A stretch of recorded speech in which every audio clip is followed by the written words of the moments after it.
Today we're going to talk about converting color images into grayscale images. And I'm going to try to keep this video short and sweet, just get to the point and show you the tools and techniques how to do this. So I'm going to go ahead and open these images up in Camera Raw. And as you can see, I have my Camera Raw interface, and we have our thumbnails down the left-hand side, so we can either apply these whole adjustments to all the images or one at a time.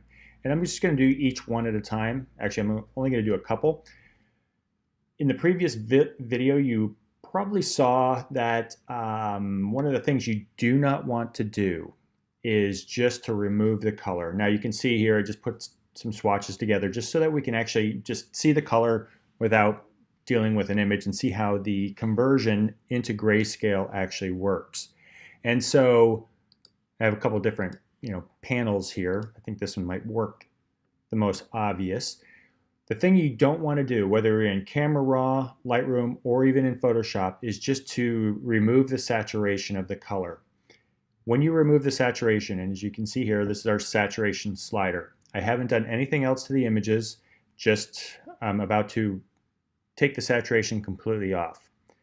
The reason why you don't want to do that is it's just going to eliminate the color, but not really modify the values underneath. And if the underlying gray values or the underlying tonal value of a particular color or portion of your image is the same as the one adjacent to it, things are going to start to blend together and you're not going to see any difference. So what does that look like? I am taking the saturation to 0, or actually -100. Wow, that's pretty interesting. So all of our color is removed. It's just left with an underlying gray value.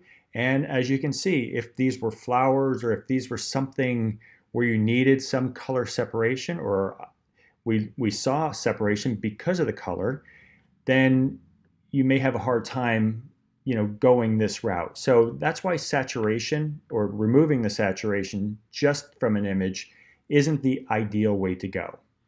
So using this example as well, we might get a little bit of a difference. We do, but here, if you have a white background and you have a yellow, in the foreground, you may lose that whole separation between the foreground and the background, or that yellow and the white background. Okay, so hopefully you understand now. In most cases, you do not want to just strip away the saturation. We have better tools and techniques for that. So let's go ahead and take a look at some of those. Okay, so what I'm going to do is go ahead and adjust the image as we would with our standard workflow. First, let's see if I need to crop it, and I think I do. I'm going to use the straighten tool first. I have a horizon line here, and the horizon line, if it's not completely straight, it'll make the image look kind of crooked. So I'm going to just click and drag from one point to the next, and it'll create a crop box here, and the crop box will be rotated to show that we've made some leveling adjustment here. What does that look like if the thing is not correct? Here's what the horizon looks like if it's not horizontal. So you definitely want to try to go for a horizontal horizon. Okay, so here with the crop tool, what I'm going to do, let me go ahead and move this back out. And this is basically it just rotated but not really cropped. Now we have an interesting scene over here, a little bit too much sidewalk or foreground here. So what I'm going to do is I'm going to crop some of that out if I can. So again, go back to the crop tool, and it's probably hard to see on the video. You can see this line here and this line here. Again, we're going to talk more about the rule of thirds, but basically at any point here in these intersection lines, it gives you the most interesting or dynamic composition. So what I want to do is, since this is the largest boat, like a focal point, I'm going to actually move my crop tool in and try to get it so that it's this boat here, or at least is near this intersection. Now I don't want to lose too much of the sky. Since the sky is super even, there's really not a lot that needs to be shown. It's not a lot of clouds or a lot of detail up there. Let's see. Let's grab this, and yeah, it's probably pretty good. Maybe a little bit lower. Cool. So if I get out of the crop tool, we can see this is our new crop. Okay, now we've got our attention more into this area here where all the action's happening. And so we can really start from here, okay, making our adjustments with our exposure, highlights, shadows, and whatnot. So let's click on auto. Nope, auto just made it a little too dark. But some of the things, open up the exposure a little bit. Now, I'm always a big fan of pushing the slider too far just to see how far is too far. So then I can back it off a little bit and see what I need to adjust from there. Okay, remember exposure is mostly the midtones. It does the whole image, but it keys in on the midtones. So if our shadows like in here are a little too dark, I'm going to open that up a bit. And again, push it too far, see where it goes. But you need to make sure you're not just fixated on one portion of your image. Make this a little bit bigger here. There we go. You're not fixated on one portion of the image. You definitely want to make sure that you're looking at everything. So if I move that shadow too much, something over here could be adjusted in a way we don't want. Okay, so highlights, again, push those up, pull them back. You know, notice here when I have the highlight set to 100, let me zoom in on this. So my highlight is set to 100. If I bring it back down to 0 where it was, now we have some detail here. At 100, we're losing that detail. So we want to make sure that we don't, as much as we can, not lose detail in key areas. Okay, let's see what else. Bring the blacks down a little bit. Open up the shadows a little bit more. Highlights, maybe the whites. See, the whites are going to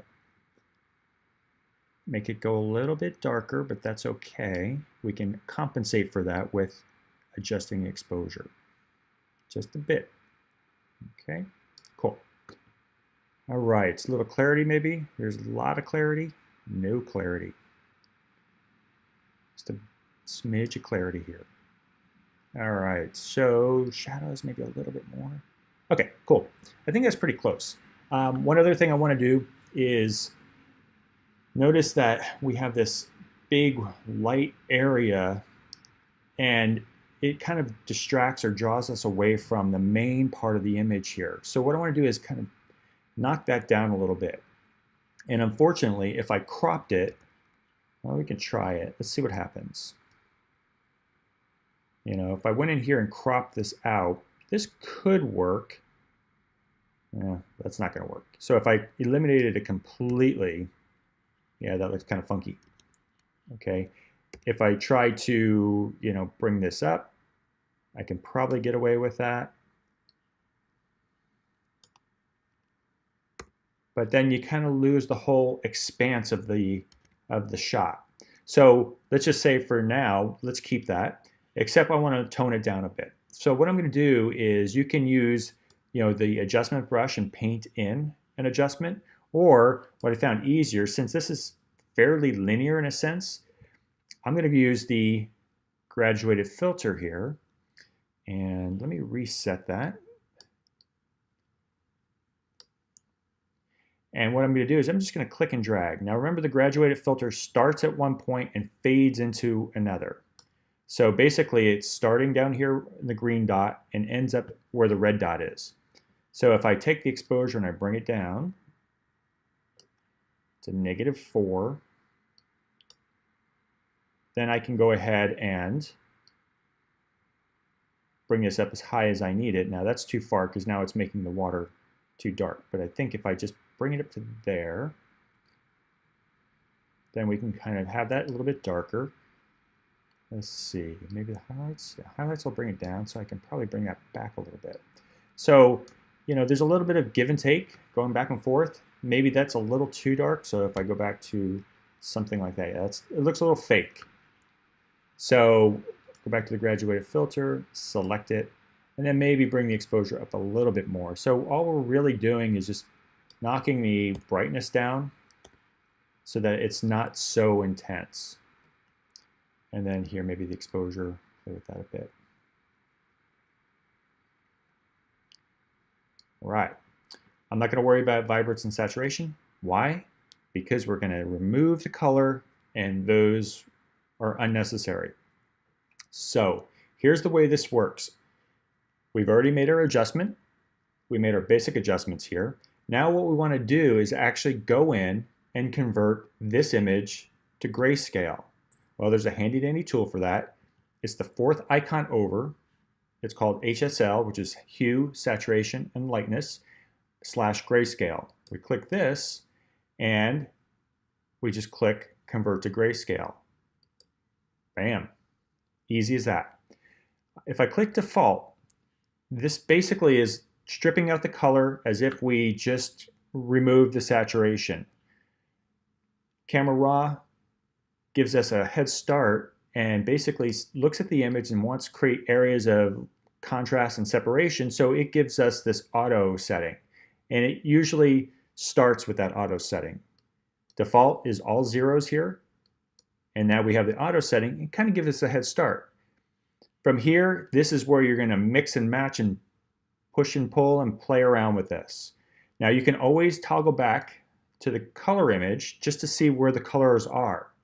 When I click on this, the settings will be retained. And the reason why I find that handy is because sometimes I forgot whether it's a blue boat or a red boat.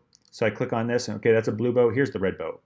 Here's kind of a cyan boat or an aqua boat.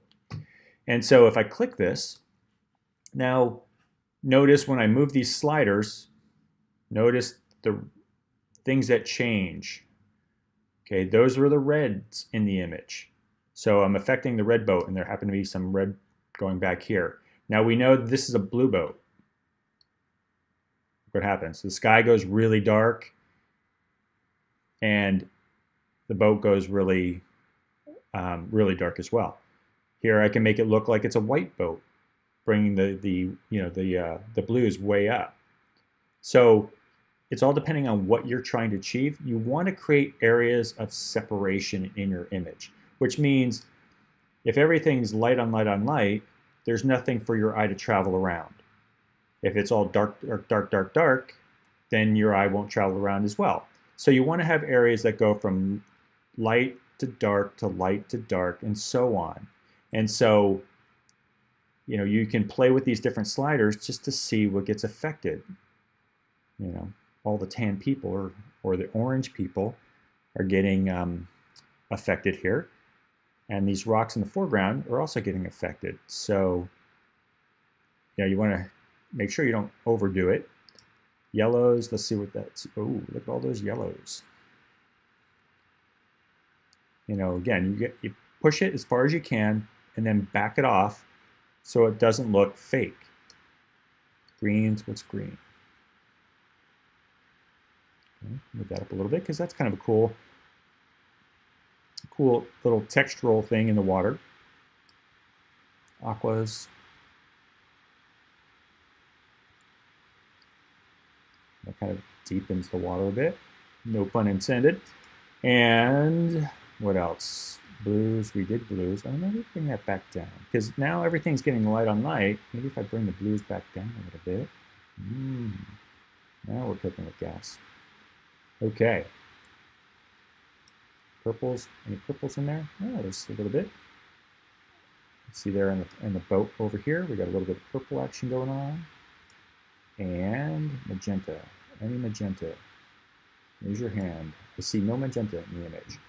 Okay, so let's go back in and tweak things a bit. Now, we've kind of created some interesting separations here with the colors. It might be a little too flat a little bit. You know, maybe it could use a little punch. So what I'm going to do is go back and just make some fine-tuning tweaks here. You don't want that. You want probably the mid-tones, the exposure, just a smidge higher. Bring the lights down a bit, and then the highlights. Now, as we stated in the previous materials, we were saying that you definitely want to start out with a well-adjusted color image. The image in color should stand on its own, or be able to, look good, on its own. If it's overexposed, underexposed, it's not going to convert into a decent grayscale image. Even here, when I remove that grayscale checkbox here, the image still looks great. And so here, if I click on convert, now it looks even better in grayscale. So, go back in and fine tune it, and then you're finished. I mean, it's really as simple as that. And so we have our color image and we have our grayscale image. And part of your assignment will be to show both the color image, the original, after it's been corrected, and then the grayscale image that you created from that color image. Here's a handy dandy way to actually be able to save both in one file. And so I'm going to go over here, and this little stack of papers here is called snapshots. I click on that and click on this little icon right here. And so if I click on that, I can call it, let's call it black and white. You can give it whatever name you want. You probably want to name it so it's not Untitled 1, Untitled 2, and so on. Black and white. Cool. Now, I happen to already have some snapshots in here, but basically that's the way you would go in and do this. So if I was to start, now I'll point this out on the next image, but when you start, create the original color image. And so when I came in, I created the original shot. This is what we started with. No settings, no adjustments, no anything. Here's my first black and white image, and here's the one we just did. So we have variations, which is pretty cool. It'll keep the cropping, it'll keep the adjusting, and so on. So here we have this one. It has a slightly different feel to it, a little bit more open and airy. This one has a little bit more contrast to it and a little bit more je ne sais quoi, for lack of a better term. So, you have options. So if you went in and you use this as your starting point now, and let's say I wanted to go in and add a graduated filter. We added one down here. Maybe I want to make it darken the sky a bit. Maybe that's a little too aggressive here. Why don't we just darken it a bit here? What else can we do? If you wanted to, you could actually go back in to your grayscale here, and the blues, bring those back down. Open up the yellows a little bit just to make them pop. And then go back over here into highlights maybe, just to see what they do. And increase the exposure just a smidge. Cool. And maybe, play with the clarity. This is a little too ethereal, but here it looks a little bit better. Open up the shadows. Cool. All right. Now that we made a variation on the original, let's go back over here and make another snapshot. Call it, I'll just be concise, black and white 2. So you can see now I have multiple options here. My original, my black and white, another black and white, and another black and white. So you can have multiple iterations of the same file. Now when you're ready to save it, you won't be able to save all at the same time. Click on Save Image, so I'll click on that, save it as JPEG to whatever, and naming. You definitely want to give it a name. Give it, you can actually specify what you want to call it. Maybe since we're using this as our assignment, Holly, black and grayscale. Cool. That's what it's going to look like. And then here, I will make sure everything's set up correctly. I've shifted the options here to 2000 pixels on the longest side. Don't worry if it doesn't quite fit on the page when you're uploading it. It'll actually make it easier for me to grade. So 2000 pixels on the longest side, click save, boom. So that's my black and white. If I wanted to go back to my original color image, do the same thing. Click save image, Holly color, save, and that's it. So let me find out where I saved it, desktop output. Cool. So if I go to my desktop output where it's supposed to be, here is my grayscale image, and here's my color image. So these are what you would hand in, the color image and the grayscale image. Simple, simple, simple. What else? I think that's probably it. I mean, I have other images here, but I really don't need to show over and over again. I mean, it's just a matter of how you're adjusting the images and so on. But again, you want to adjust the image. We'll do this one quickly. Hit auto just to see what happens. It kind of intensifies things. Looks pretty cool. Maybe open up the shadows on this because I really like the texture of these trees, but they're getting a little too dark. And if I increase the exposure as well, we kind of start to get that coming to the forefront again. So when I do the exposure, the highlights are going a little bright. So if I knock those down a little bit, maybe the whites looks pretty good. And so let's crop it. Now on this one, you can leave it like this. This is dead center in the scene here. If you wanted to give it a different feel, you know, again, it's hard to see these lines. Here's the line at that point. So here you're looking at, it's like you've got a lot of canopy, a lot of trees overhead. And that's the mood you're kind of conveying with this shot or this cropping here. Now, if you want to go the other direction, all I'm doing is bringing that down so there's more foreground. This kind of conveys the idea that it's a really long road and you've got a long way to go, it seems. So depending on what you're trying to achieve with your image, what kind of story you're trying to tell, then you could pick one cropping over another. And remember, if you wanted to use a snapshot, you could actually have both croppings.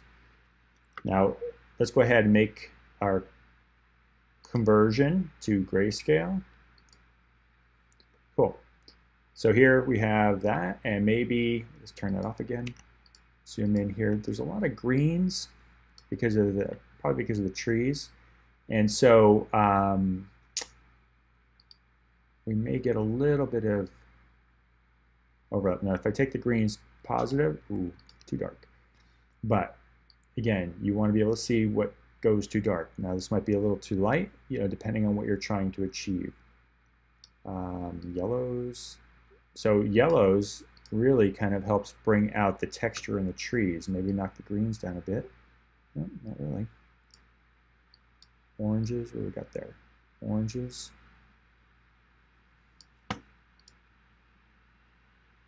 All right, turn that off. This is what we started with. So mostly greens and yellows, maybe some reds. Not really, maybe a couple of spots over there. And then oranges we said we had, again. Yeah, now it's getting kind of funky here.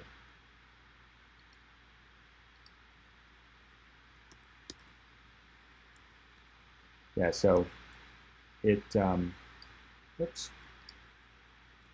dang it. What happened was I can only undo certain things. Wait, I think I go backwards. Ah, here we go. Cool. There, that's better.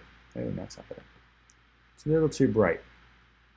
We had the reds down and the yellows. But actually, it's kind of cool because it gives a nice ethereal feel to it. Now, if we wanted to, we can go back in, make further adjustments, maybe knock the exposure down a tad. And again, with the graduated filter, we can create, you know, something like this. Or since this is pretty symmetrical, the left and right are similar, then what I'm going to do is use a radial filter. And let's turn this, reset it. And remember, you can actually click and drag a circle or an oval shape, and it's going to blend from the outside in or the inside out. So depending on which option you chose. So here, I'm lowering the exposure, and we've got a feather. Notice at the bottom here, we have a feather setting. No feather just means a seriously distinct hard edge. We don't want that necessarily, unless that's the effect you're looking for. But I'm going to go ahead and soften the edge so the transition happens not so abruptly. Here's my overlay. That is what the shape of this thing is. And so we're darkening the outside, and let me overdo it so you can see. Ooh, Sleepy Hollow. Okay, maybe a little bit more. Not so intense. It's like a vignette. Basically what I'm doing is very similar to a vignette where the edges are darker than the center portion of the image. And so sometimes it draws the viewer in towards the center. Now, I mentioned that you can either apply the adjustment to the center of it or the outside.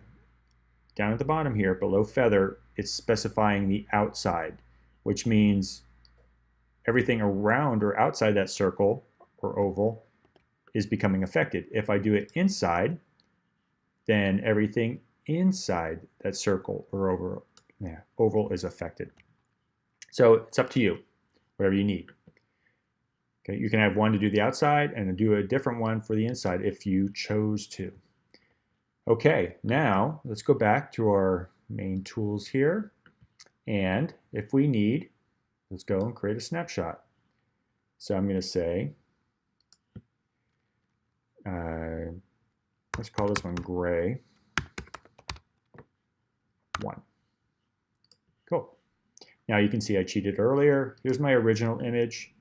Here's my first grayscale image that I played with. Here's my second grayscale image. So it's a little more open, a little bit more airy. So again, just to reiterate, when you come in, when you open up your image for the first time, you're going to go ahead and make your basic adjustments, set your white balance, exposure, all that good stuff. And what I would do at that point is once you've made your basic adjustments, let me click on auto and then let me open up the exposure and shadows a little bit here. Just knock the highlights down. Maybe that's too high of an exposure. Okay. For sake of speed, I'm going to say that's good enough. It's not, but we're going to say it is. So here, you've made your basic adjustments. Your image looks great in color. Click on your snapshot. Let's call it color. Simple. Click OK. Now, we go back to you can either go back to your basic tab here or go right over to hue, saturation, lightness, and grayscale, HSL grayscale. Click on convert to grayscale, and then you can click default, and that zeroes it out. By default, which is ironic, by default it goes to auto. Everything's set to auto. Photoshop will guess, or I'm sorry, Camera Raw will guess what the best choice is. Here, you can move the sliders one way or another. You want to make sure that you try to create areas of interest. So, if we're losing a detail or losing the separation between the bike and the background, maybe darken the leaves. Now be careful, they're getting darker over here too, so make sure that works. So you can see that there's a little bit of give and take. Now we lost the background. No separation between those two because I messed around with the yellows. Okay, so you try to keep the separation. Now I know it's a challenge and looking at everything, but the more and more you do this, the easier it definitely become. Change the bike to black. Okay, so play around with that. Once you've created your grayscale image, go back to snapshots. Click on snapshot here and call it grayscale. You can give them numbers as well, grayscale 1, grayscale 2, and so on. So from here, I'm just going to click on Save Image, lower left-hand corner. And this one I think I picked the grayscale. I did. So we're going to pick Holly Grayscale, and I'm going to call it 1 because I saved it in, there's already one in that folder. Cool. Now it's saving it. Click on color here. Click save image. Again, save my name. The French spelling. Save. Saving image. When you are finished, I know it's hard to see in this layout here. I move that over. I'm going to click done.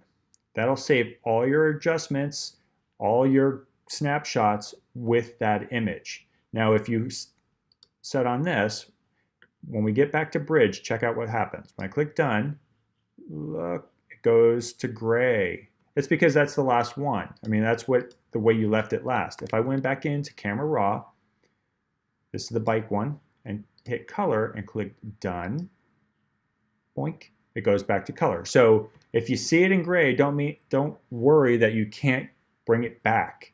You can definitely bring it back. As long as you have that camera raw file, you can bring it back to where you want it. Okay, so if you have any questions about converting from color to grayscale, let me know, but hopefully this video helped and makes a lot of sense.